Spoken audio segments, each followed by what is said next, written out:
I'm really excited to welcome to the show here Mason Ellis. Mason, please introduce yourself and tell us a little bit about who you are and your Substack and what you focus on. Okay. Yeah. Well, my name is Mason. I focus primarily on inner work, self-actualization, self-realization. I like to blend, look at different avenues for understanding the self, from esoteric themes and theories to more practical modern psychology.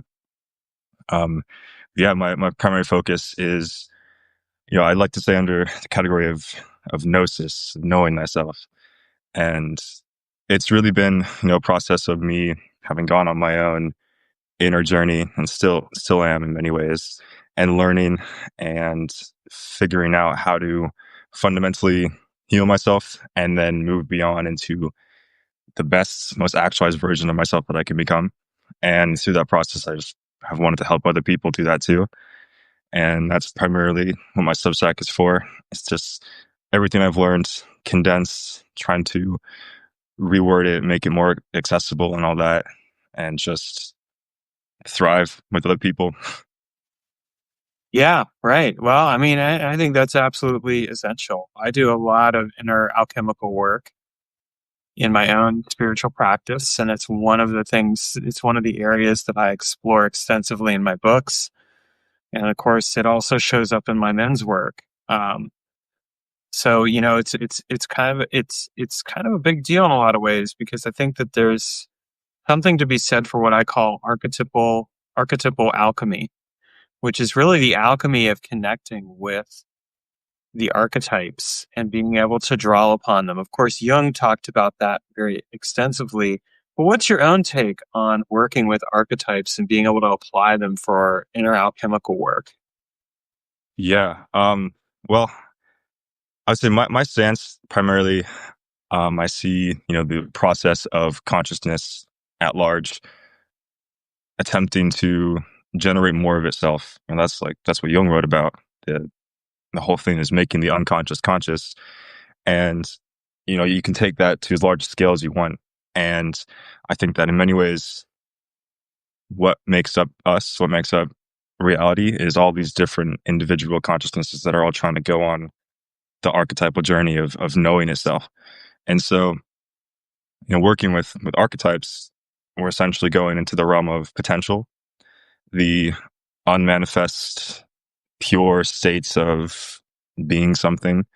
And as us, as a real physical being that has the capacity to take these little parts and reharmonize them, we can essentially work with these archetypes to allow us to find our own potential, but to also allow them to sort of move through us, given that they're much more expansive and integrated senses of consciousness than what we're used to as humans. And so, and I kind of see it in two ways. And one, the archetype itself wants to be made conscious. It wants to move through the human experience because it doesn't have a physical body. It doesn't have that capacity to be real.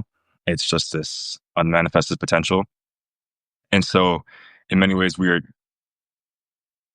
by these archetypes. There's a sort of a two-way street where it gives us structure and a pathway, but also it's trying to work through us. And so, on one hand, it's to understand these archetypal motifs that are inherent in the human condition, to, the journeys we all must go on as being human, that are rooted in these archetypes, but then also to find who you are outside of the archetype, and to find, the archetype of who you fundamentally are, the self, the higher self, and become that.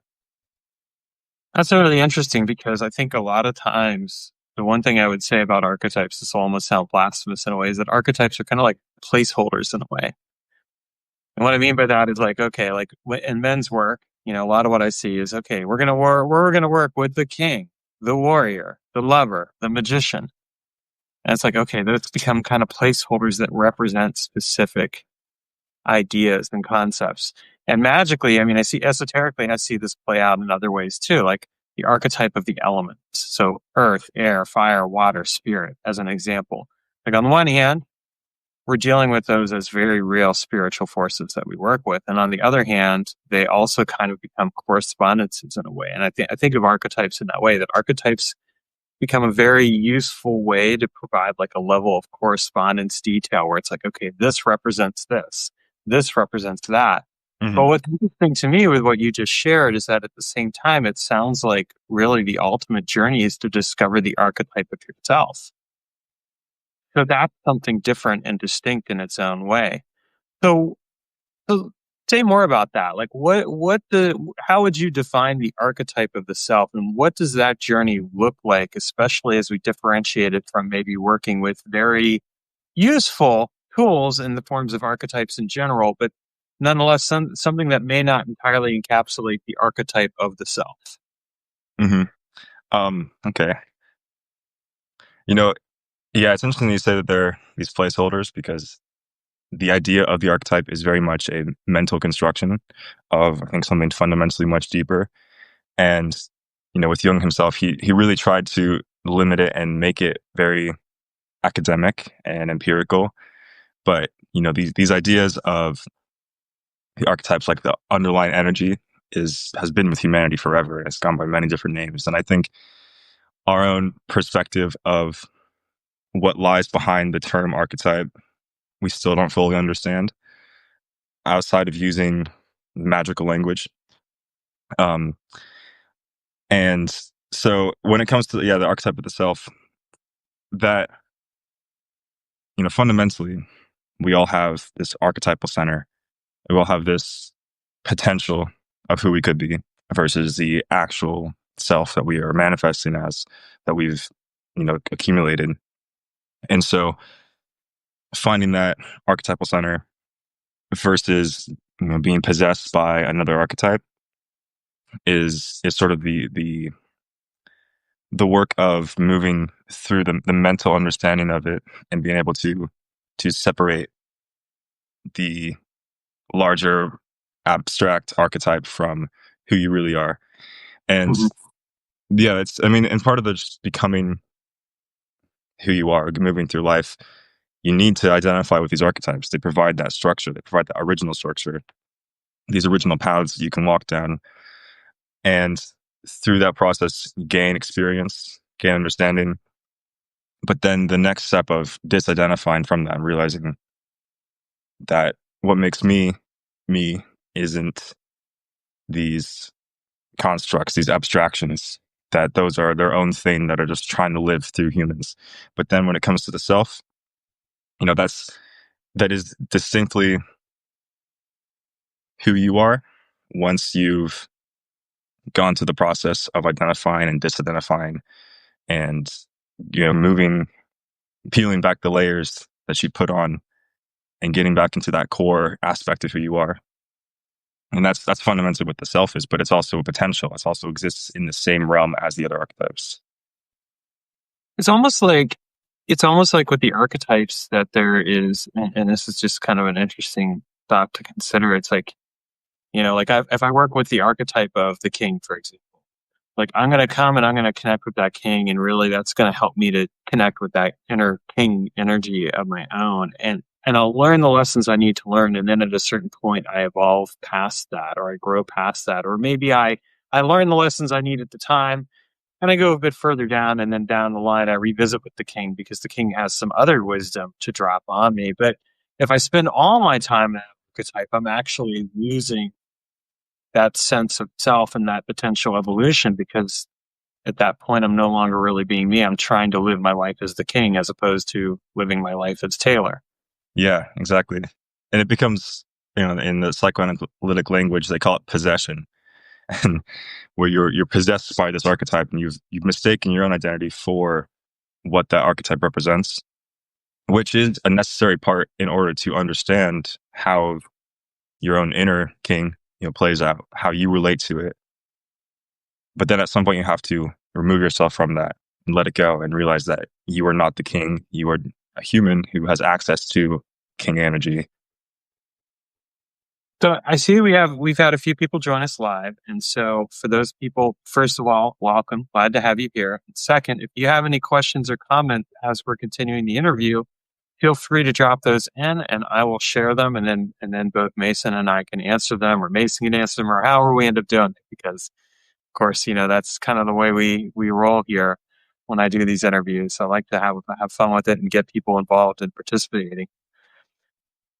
It I think another aspect of this that kind of really stands out to me, and this is kind of based on my own inner alchemical journey and work, is that there's this really interesting intersection of exploring how the archetypes connect with other layers of the human experience. And I'll use an example would be like, for example, I do a lot of Qigong and energy work and things like that. So, if I'm working with the archetype of the warrior, for example, when I'm going and practicing martial arts, then I'm definitely connecting with that energy or that archetypal perspective and that role. But I'm also, of course, experiencing it on other levels, the physical level in terms of the movements that I'm doing, the energetic level in terms of, being able to move the key and things like that.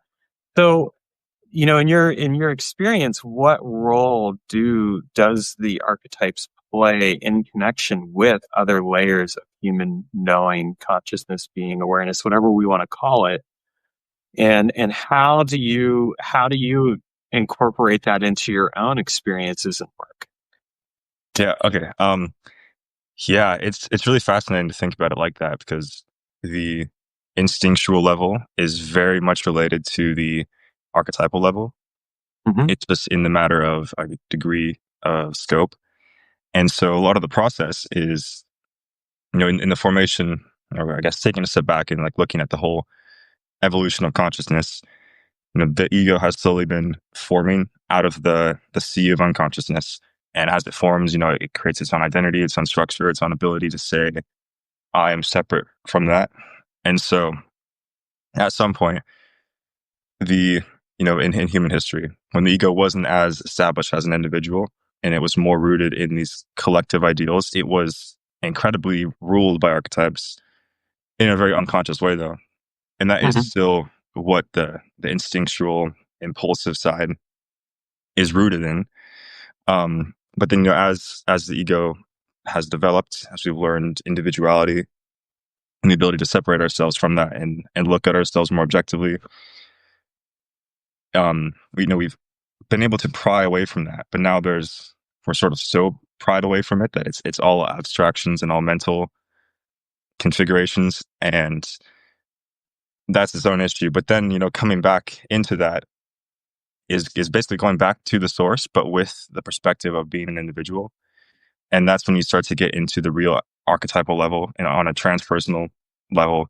And then from that perspective, you're able to allow yourself to open up to the archetype on all these different levels, like you're talking about with the physical aspects, as well as every level above that, the emotional, the mental, and beyond. And that experience is, the fruit of the individuation process, the fruit of the whole knowing yourself, getting to experience archetype play out on all these levels in harmony.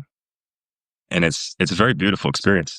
It's and it's going back to like the alchemical idea too, how intuition, is symbolized by fire a lot of time. It's very instantaneous. It comes on, and that spark of insight. But that is very similar to just the complete impulsive, like primal side that just wants to act on something. And so I kind of see the whole process as those two are fundamentally connected. But then we have to go through the process of the mind, separate ourselves from that in order to come back to it and recognize that there is a more holistic perspective to tap into. Because it's very different to be activating the warrior archetype in your body unconsciously through rage and fighting, but not really understanding what's going on, versus having the understanding of what's going on and then being able to willingly move into that space and consciously experience the warrior moving through you in a healthy, integrated way. Yeah, I'd agree with that. I mean, I've found that to be the case myself. Like I've definitely had those moments in my life where I've definitely operated from the warrior from an unconscious place where I've been like really angry about something, and the way that I've responded or really reacted has been very unconscious.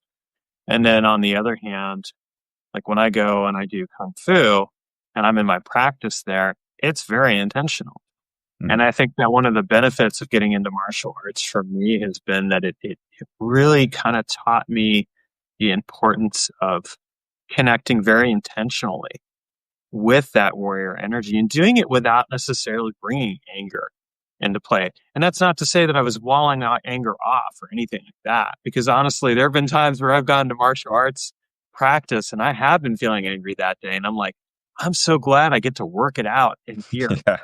and do some movements and everything else. And I think that that's actually a great example of like that healthy bringing the all the layers of being, the emotions, the thoughts, the everything else, bringing that fully and purposely into awareness through the medium and mediation of the archetype. So in a way, the archetype ends up becoming like an egregore. Are you familiar with that term? Kind of. I've heard it. I'm not entirely sure what Okay, you so mean. I'll briefly define it for you and everyone else, just for those who aren't necessarily aware. So an egregore is basically a thought form that is formed by group consciousness, but it becomes somewhat independent on its own. And so I think of archetypes as like another as an example of that in some ways. Hmm. But you know, an egregore could be, for example, could be like the spirit or the entity of a corporation. Would be a good example of that. Or like the experience of like the spirit of a city could be an egregore. But it can be other things than that as well. But that's just kind of a rough example of that. And so that brings some very interesting layers to this as well when I think about it. Before we continue on, again, we've had a few more people join us. So if you have comments, questions, any things that come to mind, feel free to share those. We definitely welcome those. I see that Chris had just said hello to everyone and then said he's sorry that he missed me and Sheena yesterday. Yeah, no worries, brother. You can see the whole recording today for that episode, but although by the time this one goes live, I've been gone for a while. But anyway, point being that, yeah, you can do that, Chris. And again, welcome to everybody here. Glad to have you here. Feel free to drop comments in. In fact, here's a question I have for the people that are watching this. What are your experiences with archetypes, and what are your questions around working with archetypes? You know, if you've worked with archetypes at all, or you haven't worked with archetypes, what do you want to know? Because this is a great opportunity to ask us those questions and kind of get in and sink your teeth into this very interesting and fascinating topic. So speaking of which, Mason, um, what so we talked to you used the example of martial arts, but what are some archetypes other than the four I mentioned, you know, king, warrior, magician, lover? What are some other archetypes that people might work with? And one of the things that I'm thinking of as an example would be like the tarot. But what are your thoughts on that? Yeah.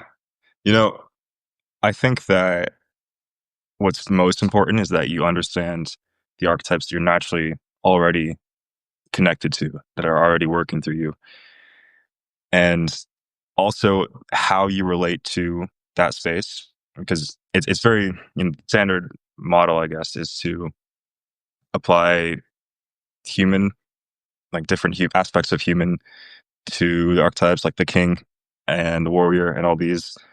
But that, in reality, it's everything is fair game. It's just the symbol in general. And so, for me, I'm especially lately, I've been very into the elemental alchemical archetype Hmm. and working with that. And I actually like that, I think, better because it allows you to tap into the, like, direct limbic subjective physical aspect of when you can really feel the archetype moving through your body and it isn't just this mental construction, which I think is fun. It's so important, especially if you're using it to heal and transmute these denser states within you into the more integrated and lighter ones.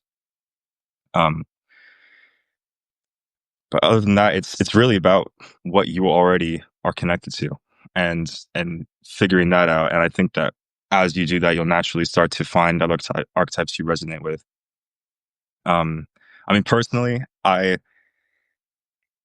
follow my intuition a lot in regards to that, and so with certain deities in particular have stood out to me, and I've recognized like, oh, this is an archetypal motif trying to work through me.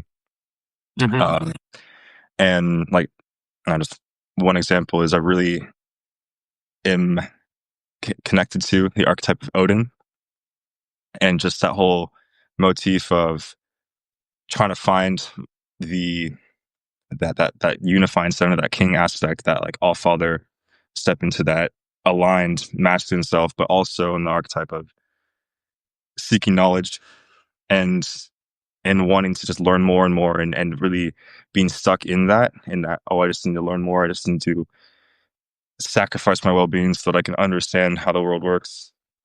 And I found Lose an eye in the process. yeah. And that's where it really gets interesting, because looking at that theme isn't so much as how can I feel better about myself, how can I feel more actualized, but it's how am I destroying myself, how am I attached to these beliefs that are not good for me, but that are so rooted and that I feel like I need to live them out. And then looking at that and realizing that's actually not me, that's something else working through me. So it's like you're engaging with both the gold and the shadow of the archetype. Yeah, yeah. And fundamentally, like looking at the shadow is what is the most important. 'Cause it's in the shadow that allows you to become possessed by it. And Right. yeah, So we had a comment here. Yeah, I love shadow work too. You and your AI, Kathy Orton, said that. I do too. I do a lot of shadow work facilitation, actually. Chris said, I found archetypes to be a really insightful way to evaluate previous periods of my life, helping me understand my changing identities and waxing/waning strengths and priorities in the same way I look back at the events of my life and I recognize these longer patterns of initiation and transformation. I think that's a great. I think that's a great example, or a great comment on that, because yeah, I can look back at specific periods of my life and say, oh, I was in this specific archetype. In fact, the example that I would use is that I've definitely experienced a lot of the tower archetype. I think that I finally come out of it. I think I finally learned all the lessons I needed, but there was a good 7 years there where it was just kind of like, lose your business, dad dies, get divorced, have to start all over with everything, go through a really harsh breakup, all these things. These are things in my life, but it was just like, okay, these were like a chain of tower moments that clearly needed to happen. And I hmm look back at it and I'm like, man, I know how to navigate power time now. And it was pretty, yeah, it was pretty amazing. And I'm actually co-writing a book about it, because I think it's really helpful for understanding people to navigate that. But what are your thoughts on that, Mason, and what Chris shared? yeah. Well, I'm very familiar with that tower archetype. Aren't I we all, right? yeah, it's yeah. It's interesting. Young wrote about his analysis of archetypes from Christianity and from like the Old Testament. And one of his big things was the analyzing the Book of Job, which is sort of a critical turning point in the Bible, where the individual really starts to become an individual outside of just following the rule of God. And one of his comments on that was explaining how to him his experience of God was anything that came and just smacked him across the face and said, "This is wrong. You're doing this wrong." And so I think it's just a fundamental, yeah, human motif to experience that. And I think too, there's if you're someone who's into the inner work and into knowing yourself and committed to on a deep enough level, that you will experience more of that. That there's something very transpersonal that like orchestrate events in your life to specifically get you to look at those deeper issues and bring them out. Yeah, that's a really, and that's kind of, I think, the thing of it. Like when I look back, I kind of think like with all those tower experiences, like what I fundamentally needed was I fundamentally needed to go through a process where I stopped divorcing myself from key components of my life. Like I had to get the illusion stripped away and everything broken down in order to come back to the truest sense of myself. And now, I mean, I could safely say, yeah, I'm definitely living the most authentic life that I'm living, like with integrity and clarity and focus and purpose. But it's because I had all that stripped away. Mhm. And it's interesting because I can even say like I wouldn't be ready for all the things that are happening right now in my life if I hadn't had that Yeah. occur. Yeah. Kathy said, I think we become aware of why it's happening. Yeah, through the process. Yeah, I think that's very much the case as well, Kathy, and that's a great point. So, so what's an example for you, Mason, of an archetype? I mean, you mentioned the tower archetype, but what's an example of an archetype that you worked with intimately that transformed your life? When you look back at it. Yeah. Well, I guess there's two sort of realms. One, I really like the planets as these base level archetypes. I think that's sort of the basis of astrology, is that these planets are the main archetypes that are working themselves out in humanity. And so, and that kind of ties into then the other archetype that I really got into. So when I was first getting into my wanting to know what was going on and wanting to go deeper, I got really into studying the Goetia and like demonology, Hmm. specifically Lucifer. Hmm. Just that I didn't really know much about it at the time, but that archetype was really like just calling to me. And then I did, and I studied a little bit, and worked internally with that, and it sort of generated a very intense year of my life where it seemed like everything was going wrong and everything was just falling apart. And I was very, very in the darkest part of who I am, and was just all this trauma from when I was younger was just coming up, and it was just all there, and I was just forced to look at it and suffer through it.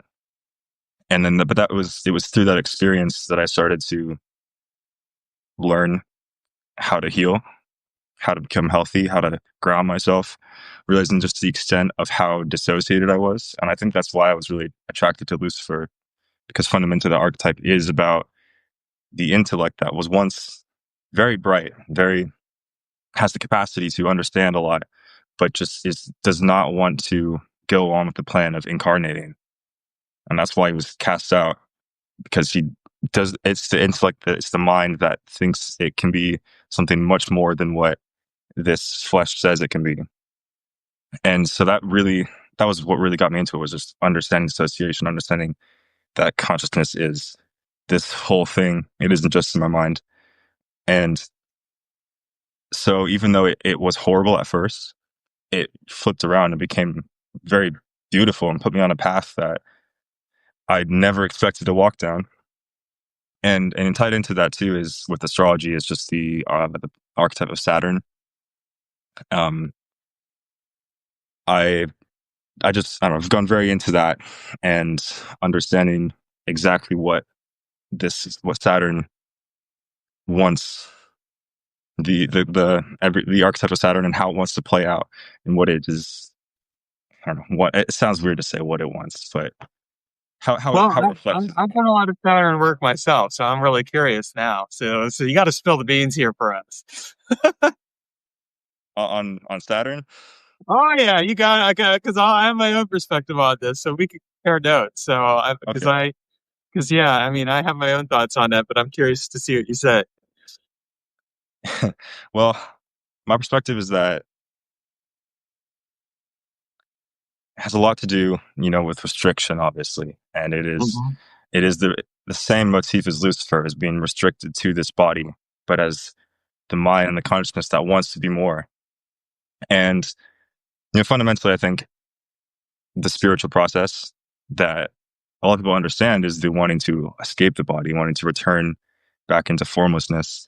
But I think that the other side of that isn't really looked at is that once you obtain that height, there's the process of bringing it back down and integrating it and making it real. Hmm. And And so that's that became a big part of it. But going back to Saturn, it was the realization of that pain and suffering is just a part of life, that there is that part of needing to sacrifice myself, to grind, to put in the work in order to move on to the next level. And it's something I still feel conflicted about, where I have a tendency to intellectualize a lot and to shift everything to the mental level, and that's why I love Jung so much because he's very on that mental level. And it seems like in a lot of spiritual ideologies that the mind is something to be sort of pushed away. Like, this is getting in the way. To access God, you need to let that aside and connect to the source.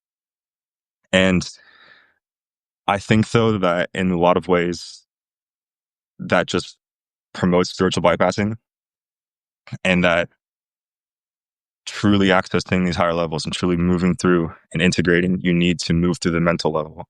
You need to have an intellectual understanding of what's going on. You need to have the ability to concentrate and to hone the mind as a tool that can take you there. And that's a lot of what Saturn, to me at least, represents. I don't Okay. know about I mean, it's very personal. It's very just Well, thinking it is about. personal. First of all, I mean, any of this work is personal. And so I honor that, because I think like if we try to put a broad brush toward what everyone's doing, that's not realistic. Like we've had a couple comments here on people's experiences with Lucifer and all that. And like each person's going to have their own relationship with Lucifer. And it's the same thing with Saturn. The one thing that I found with Saturn, I'll just share my own experiences, is that what Saturn really taught me was three fundamental things. One, Saturn was in my Leo. So first, it taught me a lot about love, that I had to learn how to love myself before I was really going to genuinely find love with somebody else. And when I look back at my life and I see like all the relationships I got into where I was trying to get someone else's approval and fundamentally coming up against those boundaries and limitations within myself around love, yeah, that I'm like, man, that just hit the mark. Like when I finally realized that that's what Saturn and Leo is about, that's where I reoriented. I'm like, all right, old man, it's time for me to work through this shit so I don't have to deal with this anymore, because that's not what I want. But then like when I look at Saturn too, I think about Saturn as both kind of like Saturn's the scythe. It's cutting the chaff from the wheat. Like there is something very real about going through an experience and kind of having things cut away. A lot of times we do think of Saturn in terms of boundaries and limitations, and there's truth in that too. Like one of the most profound workings that I did, it was a few years ago, was one where I did this work into Saturn to quote unquote find my home. And what Saturn said was, well, let's take a look at all the opportunities that are available for you within the boundaries that you have. You can only do so many things. Like you're operating under very specific parameters, but here's what you could do within those parameters. And so it was fascinating to me because it was like this idea of limitation. It's like, yeah, you have limits, but there's a lot you can do within those limits. And that was a really interesting journey that ultimately brought me down to Eugene, Oregon, which I had not expected. I was living in Portland at the time. And like for like a month, I went through and I did a whole bunch of job hunting and some other things for like some different possible outcomes, and ultimately came back to what I was doing originally, which is door dashing. And then after that, like a couple weeks later, I was kind of like, oh, I'm going to go down to Eugene, Oregon. And I met somebody down there. And then here I was. It was down here in Eugene, Oregon. And it changed my life in a fundamental way. And so I think it's like, and again, that's my personal journey. Like it's not your journey, it's not anyone else's, it's my personal journey with Saturn. And I think that's really important to claim as well. That the archetypal alchemy, it's not a one size fits all journey. Yeah, and that's the tricky thing. Yeah. Is that, like, on one hand, the subjective gnosis side is incredibly valid, and that is what gives truth to it, especially in this inner space. But then also that to study it objectively and empirically can also be done, and I think you can hold these two spaces simultaneously. And then it's when those come together, you find the real truth. Like, oh, this is my experience of it. This is what the archetype is outside of human experience. It's cool when it comes together. It is cool. And I mean, and you're right. There's so many different ways to study it, like looking at the astrology, for example, and then looking at it from the archetypical lens and bringing in the subjective experience, but also having that objective knowledge range provide some really fascinating angles to explore all of this in. Hmm. So there's a lot of truth to that. And that I think it's one of those cases where it's almost like to really appreciate the archetype, it's worthwhile to expand outward and look at some other facets and then bring those in and say, okay, this is how this fits here and here. And here's my personal experience, making it into Yeah. this journey of inner transformation and power. And then that's a lot of how I came to understand this archetype within myself.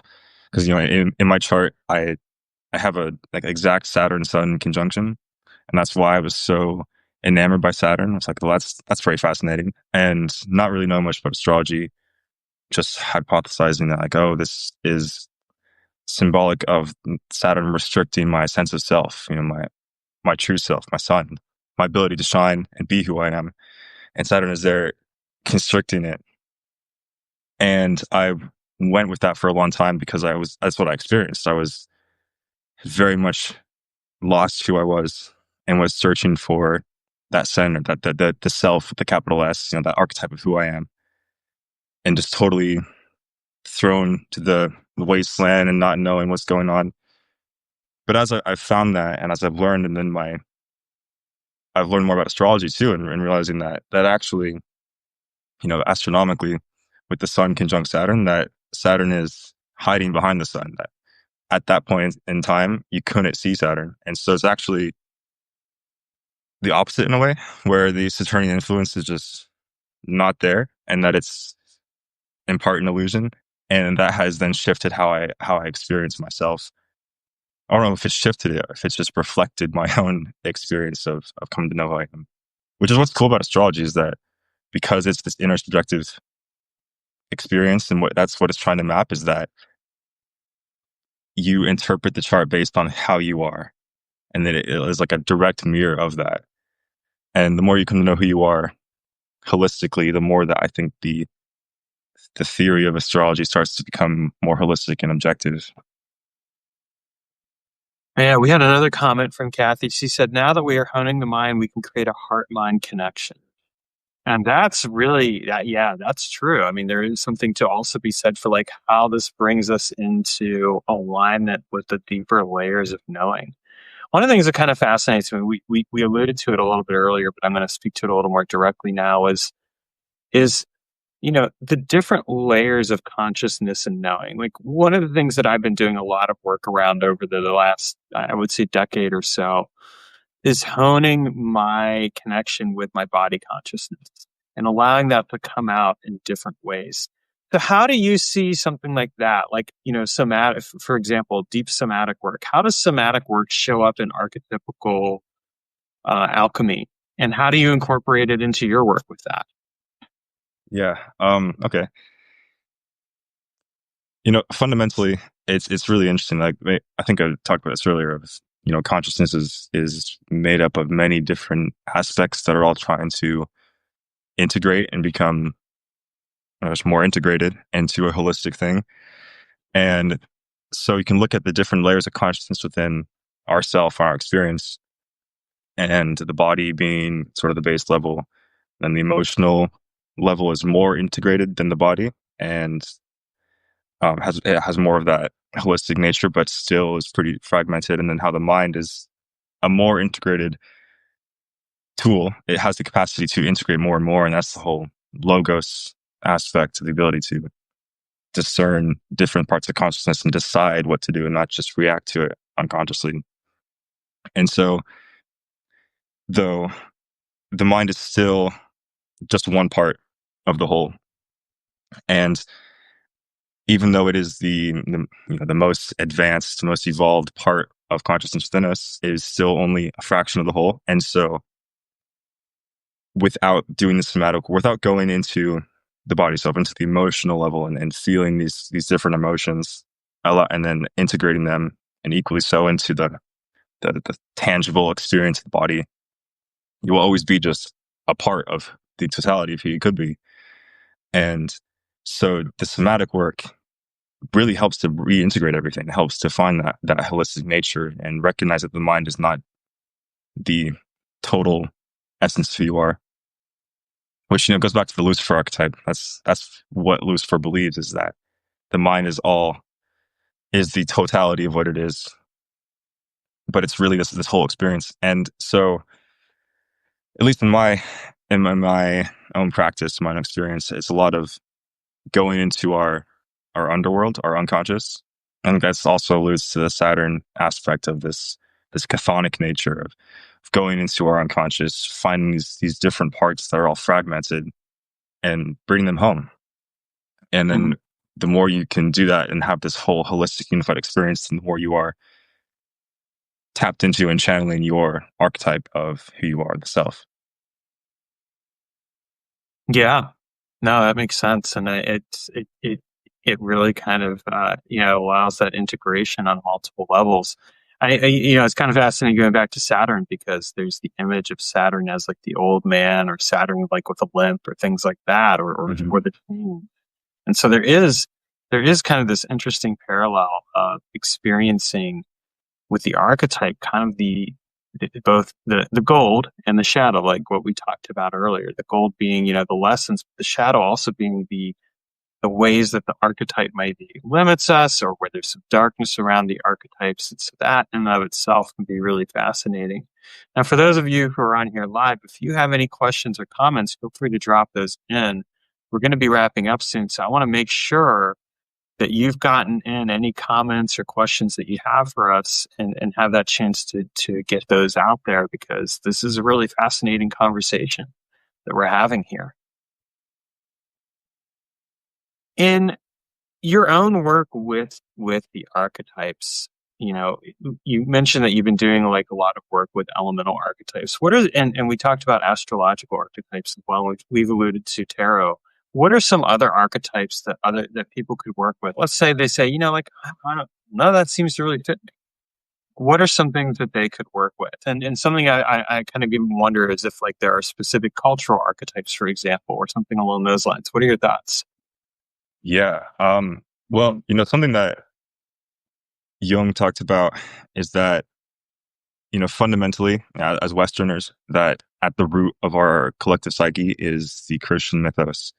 And so that there is something, because of how ingrained, good and bad, in many people, this mythos is, that it has potential power for activating a lot of unconscious material. And I know personally, I've discovered that, and I found that, and I've had a lot of unconscious activation through going into this space and just looking at my own relationship with Christianity in particular, because I didn't grow up religious, and I was very atheist for a lot of my life, and so I had a lot of weird shadow tensions with that, and it is a portal for looking at a lot of that. But and then to look at anybody's culture too, I think there's something very profound about looking at where you specifically come from, where your family comes from. And that's, personally, why I connect to the Nordic gods and the archetypes, because that is where my direct ancestry is coming from. But going outside of the space of mythology and religion, just looking at the fact that you were made up of parts, and that is a very like intuitive thing to understand. There's a part of me that wants this, part of me wants that, and to realize that start putting labels on these parts and say like, okay, this is the me that I don't know is it's very like the confident me comes out in this social situation and the expressive.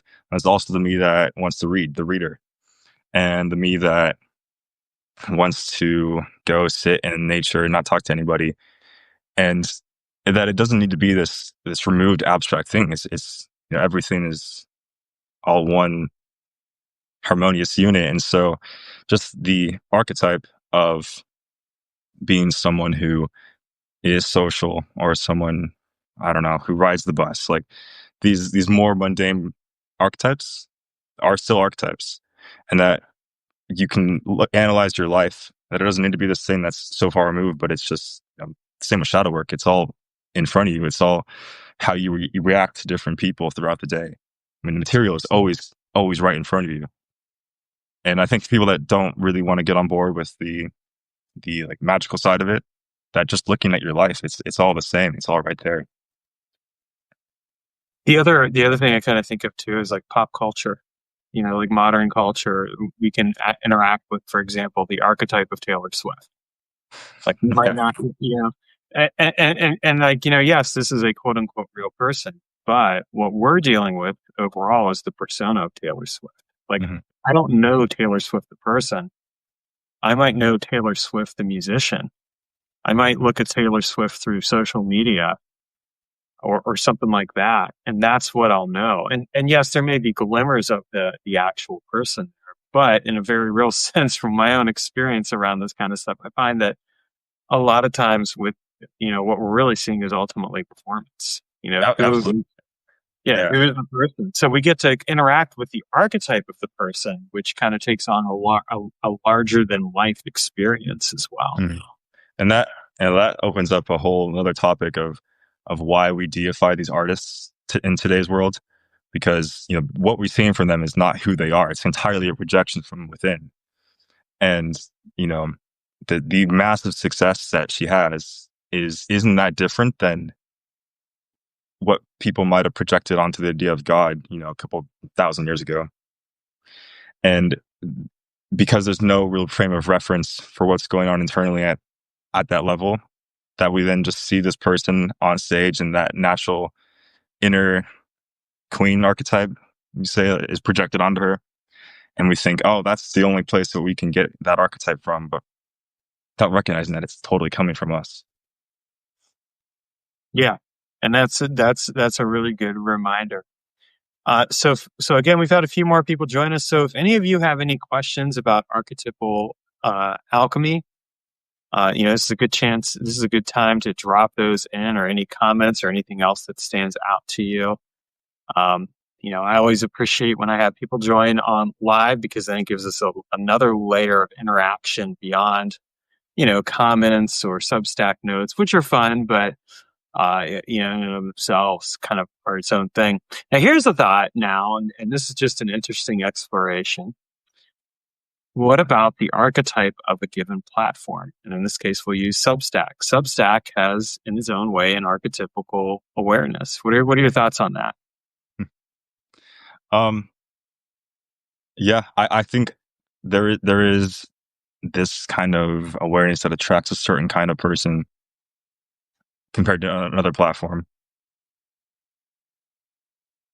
I mean, I take the perspective that a lot more is conscious than we think, and that these ideas, I guess the egregor you're talking about, that is generated or that is already there, has its own desires as much as we do, Mm-hmm. and that. But I mean, as Substack in particular, I mean, it definitely attracts a certain kind of more intellectual, more long form essay type person. People that are looking for deeper reasoning or deeper knowledge and all that compared to something else. But I think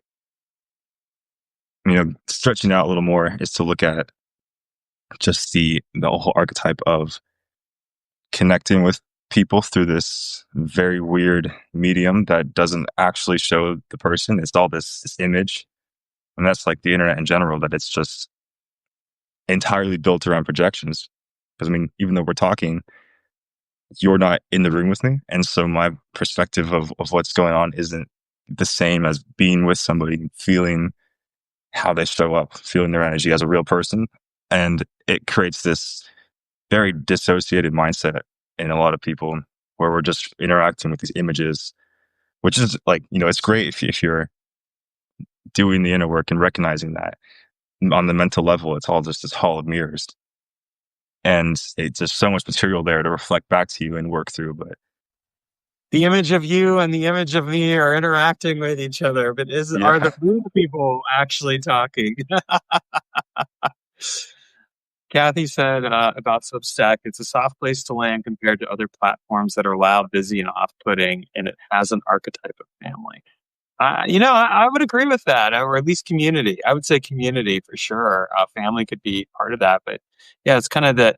It is a different platform, So I think that that's really um, a key thing to remember about all this work, and like with anything else, I mean, it's what we make of it, right? So here we Yeah, are, we're making something of it, creating this interaction, this community, what have you, and that in and of itself is really powerful.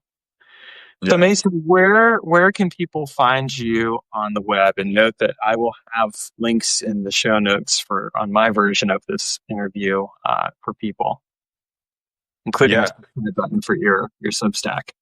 Cool. Yeah. So yeah, my Substack is archetypical. Mhm. Um, and that's where I post all my essays. And then I also have an Instagram that I sometimes post to, go through phases of being on Instagram.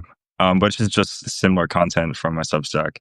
I also, if you go to my Substack, you can find a link to my website, which talks about the mentorship that I'm now offering. One-to-one mentorship there, going through parts work, looking at your unconscious, sort of coming into contact with that, and then also going through the process of transmuting and reharmonizing, integrating, and self-actualizing, and all that. But yeah, the link's on my Substack. Excellent. Well, so again, I'll have that in the show notes when the show goes up, which will be in July. For those of you who are watching now, it'll come up in July just because I already have a busy month of other people I've interviewed. So I'm kind of like, this one kind of came in. We were originally going to do it in May, and then it got rescheduled, and so it's kind of where it's at. Before I let you go, the last question I like to ask, when I'm interviewing people is like, what's a final word of wisdom that you would like to share that people can carry with them and moving into the day forward? Yeah. Okay. I would say the first thing that came to mind is that in any given situation, you always have the option to not react, take a step back, and that Hmm. ultimately you are in control of your life. You get to decide how you live it, who you interact with, and what you want to do. And yeah, ultimately, knowing that, just take a step back from anything that's happening, find that center, and that fundamentally, when you do this, you will always move towards the option that is best for you, that we intuitively know what is best and are trying to work through that or work towards that. And it's just a matter of stepping back and letting it come in. Mm. I'll add to that just because it resonates with an approach I take, which is that we have the ability to respond. So we have responsibility, and that we break it down. It's the ability to respond. I have the ability to respond. I get to choose. I think that's so powerful. Yeah, Well, I want my favorite, to. or how I describe that too, is that with our own inner, we have our own inner authority, and that Mhm. authority has the word author in it, and that Yeah, we get to write the story of our life. I love it. Yeah. Well, Mason, I want to thank you for coming on here. I'm really glad that we got this opportunity. You were one of the first Substacks I started following when I popped onto this, a year or so ago. So it's actually longer than that. So I've always appreciated your writing, and I'm glad that we've had this opportunity to talk and get to know each other a bit better. Yeah, yeah. Thank you, man. All right. And to everyone else, thank you for popping on here live. We appreciate it. And, feel free to subscribe to both of our Substacks and also check out leave some comments or thoughts when this goes up again.